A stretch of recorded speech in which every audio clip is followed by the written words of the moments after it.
नमस्कार, छत्तीसगढ़ के इस खास बुलेटिन में आपका स्वागत है। मैं हूं आपके साथ जसलीन कौर। आइए शुरुआत करते हैं इस बुलेटिन की। पूर्व मुख्यमंत्री डॉक्टर रमन सिंह ने अपने 68 जन्मदिन पर लोगों से आह्वान किया कि वह कोरोना महामारी के चलते वे अपना जन्मदिन नहीं मनाने का फैसला लिया है। इसके साथ ही उन्होंने छत्तीसगढ़ की जनता से पत्र लिखकर अपील भी की कि मुझे मेरे जन्मदिन पर आप लोग वर्चुअल माध्यम या फिर सोशल मीडिया पर ही शुभकामनाएं दें, ताकि हम सब देश में फैल रहे कोरोना महामारी को कुछ हद तक रोक सकें। आप सभी मेरे हृदय में वास करते हैं और आप सभी का स्नेह मेरा अस्तित्व है। और वहीं उन्होंने पत्र में भी लिखा कि वह ईश्वर का सदैव ऋणी रहूंगा कि मुझे मेरे प्रदेश के लोगों की सेवा करने का अवसर प्राप्त हुआ है। तो इतना प्रेम मेरे प्रदेशवासियों ने और भारतीय जनता पार्टी के लाखों कार्यकर्ताओं का विश्वास मिला। मुझे यही मेरा जीवन की पूंजी है। मैंने पूरे प्रदेश के कार्यकर्ताओं से एक आग्रह किया था, पत्र लिख के अनुरोध भी किया हूँ। कोरोना काल में पूरा प्रदेश और हमारे बहुत बड़ी संख्या में कार्यकर्ता और हम आगे भी सब प्रभावित सभी राजनीतिक हमारे सड़ गए और ऐसे समय में कोरोना का असर आज नहीं हुआ। मैंने आग्रह किया कि दूर से चल के आएंगे और बधाई देंगे और कॉम्प्लीमेंट करना चाहते हैं, उनसे आग्रह कर लें, ज़्यादा अच्छा रहेगा। 15 तारीख को ऐसे भी मैं रायपुर में उपलब्ध नहीं हूँ, मुझे और भाई की चुनाव नॉमिनेशन के लिए पसंद हो रहा है, तो आज जाने के लिए नहीं करेगा। उनकी असुविधा के लिए मैंने सूचना दी है और टेलीफोन से सबसे बात करके उनकी शुभकामनाएं। केंद्रीय राज्य मंत्री डॉक्टर संजीव बालियान ने कृषि कानून को लेकर कहा कि अगर कांग्रेस को किसी प्रकार की शंका है तो मुझसे आकर मिल लें, मैं उनकी शंका को दूर करने के लिए तैयार हूं। वहीं इस मामले पर कटाक्ष करते हुए कैबिनेट मंत्री रविंद्र चौबे ने कहा कि अगर वह चाहते हैं कि हम उनसे चर्चा करें तो चर्चा करने के लिए पार्लियामेंट सबसे बड़ा मंच होता है। सांसद में जब चर्चा करना चाहते थे तब जल्दबाजी में इस कानून को पारित किया गया और इसका जवाब पहले वो दें। आज सुबह भी कहा था, अगर कोई मुझसे, मैं भारतीय जनता पार्टी के कार्यालय बैठा हूँ और कृषि बिल के ऊपर आपके जवाब दे रहा हूँ, आपके माध्यम से जनता तक मैं अपनी बात पहुँचाना चाहता हूँ। अगर कोई मुझसे मिलना चाहता है, मैं आज छत्तीसगढ़ में ही हूँ। मैंने कहा था कोई आंदोलन करने वाला किसान संगठन मेरे से मिल सकता है, सरकार का कोई नुमाइंदा बात करना चाहता है वो कर सकता है, मेरे कोई भी आके मुझसे मिल सकता है, मेरी तरफ से कोई मनाही नहीं है, किसान संगठन भी मिल सकता है। बालियान जी हमारे केंद्र सरकार के राज्य मंत्री कृषि हैं। छत्तीसगढ़ में उनका आगमन हुआ है, मैं सम्मान करता हूं उनका। लेकिन अगर वो चाहते हैं कि हम उनसे चर्चा करें तो चर्चा करने के लिए पार्लियामेंट सबसे बड़ा मंच होता है। हिंदुस्तान का जो संसद है वहाँ जब लोग चर्चा करना चाहते थे, सांसद अपनी बात कहना चाहते थे, तो जल्दबाजी में पारित कराने का औचित्य क्या था, इसका उत्तर शायद उनको देना चाहिए। नंबर 1। नंबर 2, चर्चा से कौन से बातें सामने आएंगी। हम विधेयकों के जो प्रभाव पड़ने वाला है छत्तीसगढ़ में उसका विरोध कर रहे हैं। हम चाहते हैं हमारे छत्तीसगढ़ के किसानों को 2500 रुपया क्विंटल हम धान। गृह मंत्री ताम्रध्वज साहू ने पूर्व की भाजपा सरकार पर निशाना साधते हुए कहा कि 15 साल वो सरकार में रहे पर उन्होंने नक्सल उन्मूलन के लिए कुछ विशेष नहीं किया है, इसलिए उन्हें इस विशेष में बोलने का कोई अधिकार नहीं है। अगर वो चाहते हैं कि पूरे सूबे में आज शांति होती तो प्रदेश में नक्सल समस्या पर उन्होंने कहा कि नक्सली इलाकों के लिए विश्वास, विकास, सुरक्षा को माननीय मुख्यमंत्री जी ने सूत्र वाक्य के रूप में अपनाया है।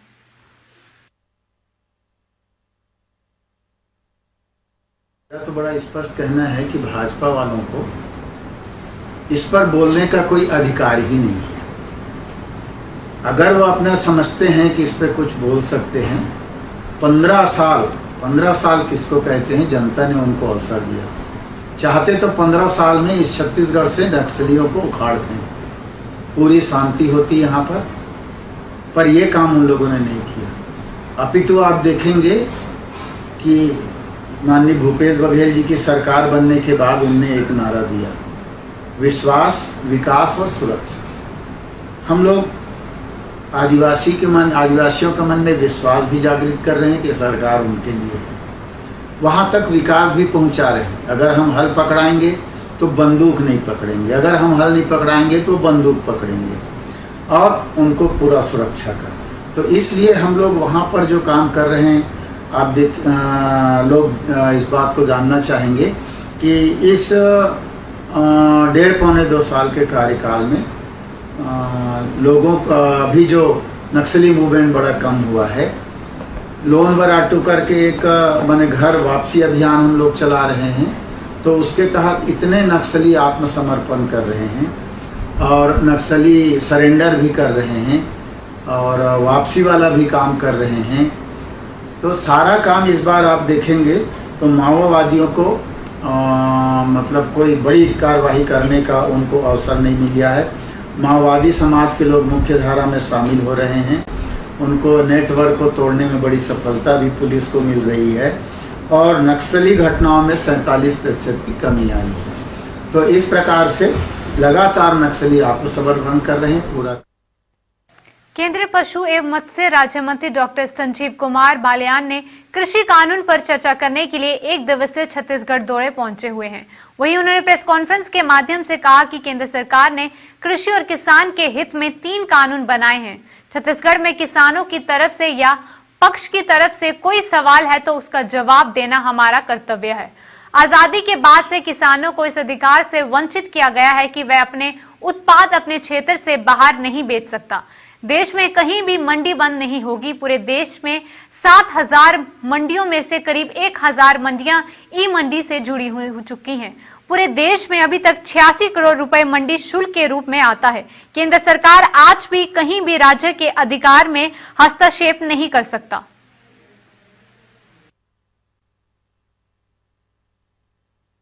सरकार द्वारा जो 3 बिल कृषि और किसान के हित में लाए गए हैं, उनके बारे में चर्चा करने के लिए आपके बीच में आज मैं बहुत ज़्यादा विस्तृत बात नहीं रखूँगा क्योंकि इसके बिल के बारे में बातें बहुत हो चुकी हैं। लेकिन अगर छत्तीसगढ़ में किसानों की तरफ से कोई सवाल है या विपक्ष की तरफ से भी कोई सवाल है तो उसका सत्ता पक्ष होने के नाते उनका जवाब देना हमारा फर्ज है, कर्तव्य है। ये जो 3 बिल आए हैं ये कृषि और किसान के हित में, आज़ादी के इतने साल बाद भी, जब हर व्यक्ति को अधिकार है कि अपना उत्पाद कहाँ बेचे।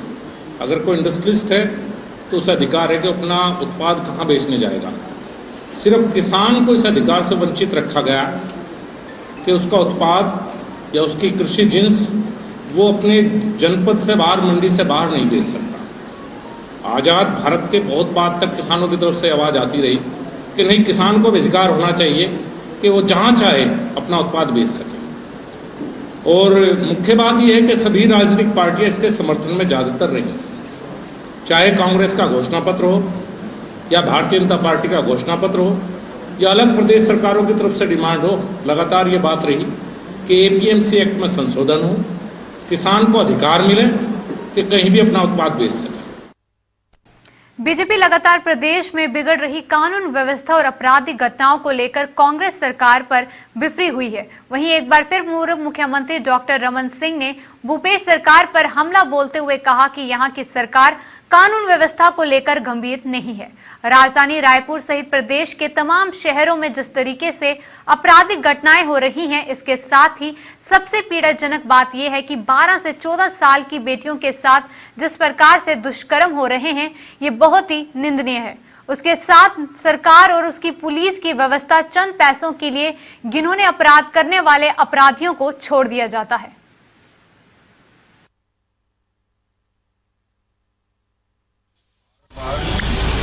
इस विषय को लेकर हमारे सभी नेताओं ने नीचे स्तर में अलग अलग धरना प्रदर्शन करवाए, परंतु वहाँ में मिलकर भी इस विषय को ध्यान आकर्षित किया।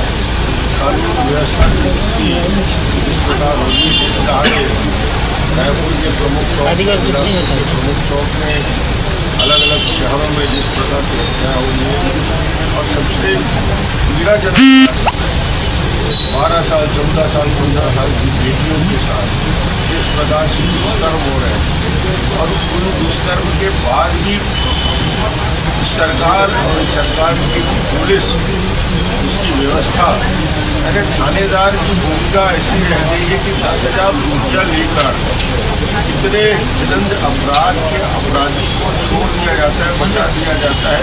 उसके बाद भी थानेदार उस कुर्सी में बैठा है, उस थानेदार को लाइन अटैच कर दिया जाता है। उसको तो टर्मिनेट कर देना चाहिए। यदि छत्तीसगढ़ की बेटियों के साथ इस निर्ममता के साथ घटना होती है। अंबिकापुर से चेन्नई जा रही एक बस को कोतवाली और मणिपुर पुलिस की टीम ने पकड़ा है। दरअसल बस में सरगुजा संभाग की रहने वाली 25 बालिकाएं सवार थी। मामला संदिग्ध देख पुलिस बस को अपने कब्जे में लेकर मामले की जांच में जुट गई है। वहीं महिला बाल विकास विभाग की टीम भी युवतियों से पूछताछ कर रही है। मंगलवार की रात पुलिस को सूचना मिली कि चेन्नई की एक बस शहर स्थित भारत माता चौक के पास काफी देर से खड़ी है। मामला संदिग्ध देख पुलिस की टीम मौके पर पहुंची और मामले में जुट गई। वहीं इसकी जानकारी लगते ही महिला बाल विकास की टीम भी मौके पर पहुंच गई है। वहीं देर रात सभी बालिकाओं को नारी निकेतन में रखा गया। कोतवाली थाना प्रभारी का कहना है कि सभी बालिकाओं से बारीकी से पूछताछ कर आगे की कार्यवाही की जा रही है। इधर बालिकाओं का कहना है कि उन्हें सिलाई के काम के लिए चेन्नई ले जाया जा रहा था। बहरहाल अब देखने वाली बात होगी कि इस पूरे मामले में पुलिस किस दिशा में कार्रवाई करती है। क्या नाम है आपका? कुमारी कलावती। कहाँ से हैं आप? मानिकपुर से। अभी कहाँ जा रहे थे आप लोग? काम चेन्नई जा रहे हैं। कैसे पता चला आपको चेन्नई में काम है? हम लोग का जसोदा मैडम से बात हुआ था और हम लोग पहले भी कंपनी में काम कर चुके थे 1.5 साल और सिलाई करते हैं वहाँ पे। कितना पैसा मिलता है आप लोग को? महीने में 8,000 9,000 मिलता है। घर में बताएं आप लोग? जी हाँ। क्या बोले? मैं मम्मी को बोली पापा को कि मैं बाहर जाऊंगी, जो कंपनी में काम कर रही थी वो कंपनी में, तो मम्मी पापा ने बोला कि ठीक है बेटा जाओ। तो कितने लोग जा रहे हैं आप लोग? हम लोग सभी, हमारे गांव से 3 लड़कियां हैं। अभी क्या हुआ? कैसे कांटेक्ट हुआ? सोदा में किस तरीके से कांटेक्ट हुआ और क्या? वो कंपनी का वार्डन है तो पहले से ही बात होता था ना, तो बोले कि हमारी कंपनी अच्छा है बेटा चले आओ, तो हम लोग जा रहे हैं। कैसे संपर्क किया उनसे? उनको कैसे जानते हैं? हाँ, हम लोग कंपनी में काम कर रहे थे ना, तो साथ में थे मैडम। अभी क्या दिक्कत है? क्या कौन रोका है आप लोग को? यहाँ पुलिस वाले ने रोका है पूछताछ करने के लिए कि घर से परमिशन लेके जा रहे हो कि नहीं बाहर। कितना देर हो गया रुके हुए? अभी 1.5 घंटा लगभग हो जा रहा है हम लोग को। तो परमिशन है आपके पास? जाने का परमिशन है? जी, पापा मम्मी तो परमिशन दे चुके हैं, कंपनी से गाड़ी भी। लिखित में कुछ है? लिखित में तो नहीं है सर कुछ। कंपनी का कोई कागज जिसमें आपको बुलाया जा रहा है? कंपनी का कागज नहीं है सर, लेकिन अपने मन से जा रहे हो आप लोग? जी सर, मैडम से बात करके हम लोग जा रहे हैं अपने मन से। 25 लोग हैं टोटल। चेन्नई जा रहे हैं। क्या करने? सिलाई करने। अच्छा, तो क्या घर से पूछ के जा रहे हो? कौन लेने आया है, कहाँ है? हाँ, पूछ के जा रही हूँ। अच्छा, तो वहाँ क्या करते हैं आप लोग? सिलाई। कैसे सिलाई करते हैं? कहाँ करते हैं? कौन सी कंपनी में? बेस्ट कॉर्पोरेशन कंपनी में। तो वहाँ कितना सैलरी मिलता है? वहाँ 2 साल काम की, तो फिर मार्च में घर आई, तो फिर अभी मैं जा रही हूँ। कितनी सैलरी मिलती है वहाँ? पहले तो जब फर्स्ट गई थी तो 7,500 मिल रहा था, अभी मैं 8,000। अभी कितने लोग जा रहे हैं आप लोग काम करने? अभी तो 24-25। कुछ परमिशन है आप लोग के पास जाने का या बुलाने का आप लोग को?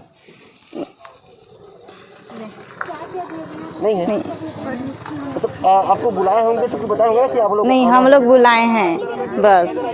मैडम से बात किए थे कि भेजिए बस, हम लोग जाएंगे इतना जन। किसके कहने पे? तो अभी क्या दिक्कत हो रहा है आप लोगों को? क्या हो गया यहाँ पर आपको?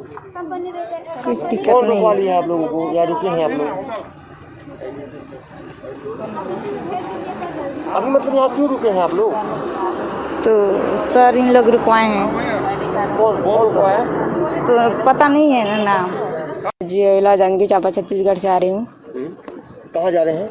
चेन्नई जा रही हूँ मैं। क्यों जा रही हैं? अभी मैं कपड़ा सिलाई करने जा रही हूँ। कौन सा कंपनी? Best of corporation. तो आप लोग के पास अपॉइंटमेंट लेटर कोई ऐसा है कि हम आपको बुलाए हैं आइए नौकरी करने के लिए? तो ई पास है पर हमारे नाम नहीं है, उसमें दूसरे का नाम है। कंपनी की तरफ से आपको लेटर है? लेटर तो नहीं है। और ये जो इन लोग को लेके जा रहे हैं ये सब कौन लगती हैं आपकी? वो दूसरा मैम है, वो उड़ीसा का है। तो इन लोग की पहचान कैसे हुई आप लोगों से? ये सब अभी पहचान हुई है और एक यहाँ पे ही पहचान हुई है, मोबाइल से बात करें हम लोग। किसी के घर परिवार से परमिशन लेटर है आप लोग के पास? इतने लोग को लेके जा रहे हैं, किसी के परिवार का लेटर, मम्मी पापा का? अपने मेरा घर से तो है सर, परमिशन है पूरा। अब पता नहीं मुझे उन लोग का। आप लोग किसके कहने पे यहाँ गए? अच्छा, ये गाड़ी कहाँ की है? गाड़ी चेन्नई की है। आप लोग को लेने आई थी या आप लोग? नहीं, लेने आई थी, कंपनी वाले ने बस भेजी है। कितनी की सैलरी का वादा किए हैं आप लोग इन लोग को? कितना पैसा? हम लोग को कभी 12,000 मिलते थे और जितना भी मॉडल में पीस जाते हैं ना तो 10,000, कभी 8,000, 9,000 और 12,000 भी मिलते हैं सैलरी। आप लोगों का सीनियर कौन है यहाँ जिसके कहने पे आप लोग जा रही हैं? यशोदा मैडम है। कहाँ की हैं वो? उड़ीसा। बीते कल दिनांक को पुलिस की टीम शहर में गश्त कर रही थी। इसी बीच तमिलनाडु की एक बस दिखी जिसमें कम उम्र के लड़कियां लोग बैठे हुए थे। तो उसको डाउट होने पे हमको बताया गया, हमने वरिष्ठ अधिकारियों को अवगत कराए। फिर वरिष्ठ अधिकारियों के निर्देशानुसार, मार्गदर्शन अनुसार महिला बाल विकास विभाग से संपर्क कर उनका पतासाजी किया गया। लड़कियां इधर से दूर दराज की हैं, रामानुजगंज तरफ की, बलरामपुर साइड की हैं, जिसे तत्काल उनके कल माता पिता से संपर्क नहीं हो पाया था। इस और रात होने के कारण उनको नारी निकेतन में महिला बाल विकास विभाग द्वारा उनको ठहरवाया गया है। आज उनसे बारीकी से पूछताछ कर, पतासाजी कर उसमें अग्रिम कार्रवाई की जाएगी। कल उसमें 24 लड़कियां थीं, उनके आधार कार्ड वगैरह चेक किया गया तो उसमें उम्र संबंधी सभी 18 से ऊपर के पाए गए हैं, कम उम्र के नहीं पाए गए हैं। उनको और आज तस्दीक कर ली जाए। इसमें उनके बयान के आधार पे अगर अपराध बनता है तो आपराधिक प्रकरण दर्ज की जाएगी। छत्तीसगढ़ के इस खास बुलेटिन में बस इतना ही। देश और दुनिया की तमाम खबरों के लिए बने रहें